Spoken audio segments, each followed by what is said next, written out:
now learns the new national telecom policy that will determine everything in the Indian telecom sector is ready. Gauri Dwivedi joins us with exclusive details of that policy framework. Gauri, afternoon. Obviously, the Telecom Commission had cleared a lot of these issues, but then telecom companies had raised some serious objections to what's the final draft looking like.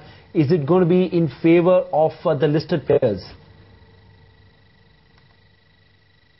Sandeep, as far as the minister, the department is concerned, they are quite clear that the NTP 2011 has to favor the consumer. It is meant for the consumer. That's it. That is where it stops, really. And that is exactly what the vision also says as far as NTP 2011 is concerned. It's meant to provide seamless telecommunication services anytime, anywhere. And that is the reason why they have decided that roaming charges will have to be abolished. There will not be any roaming charges going forward. There will be national number portability that will be introduced. Both these clauses, of course, were vehemently opposed by the telecom companies. They were saying that there could be a huge hit on both accounts. Number portability to be introduced on a national level will require a lot of back-end, something that companies felt they cannot possibly do at this stage. Again, the minister and the department is quite clear that this is something that will be a huge boost for the consumer, and that is something that is at the center of the entire decision making as far as NTP 2011 is concerned. Of course, there could be a certain clauses and certain factors that will favor telecom companies, like setting up a corpus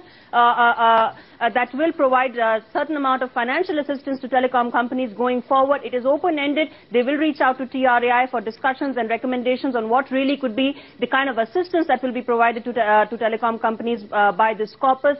Of course, there will be two kinds of licenses. One that will be only for companies that will provide network services, and then for service providers. Again, something for which they will reach out to TRAI because for all license-related issues, they have to consult the regulator. They will await TRAI's recommendations on both these counts. But one thing is for sure, this is something that all telecom companies were strongly against. Even the division of licenses, either for network and for service providers, is something that all telecom companies were not really favoring. But this was something that Kapil Sibal wanted. His department was really keen on, and that is something the draft has included.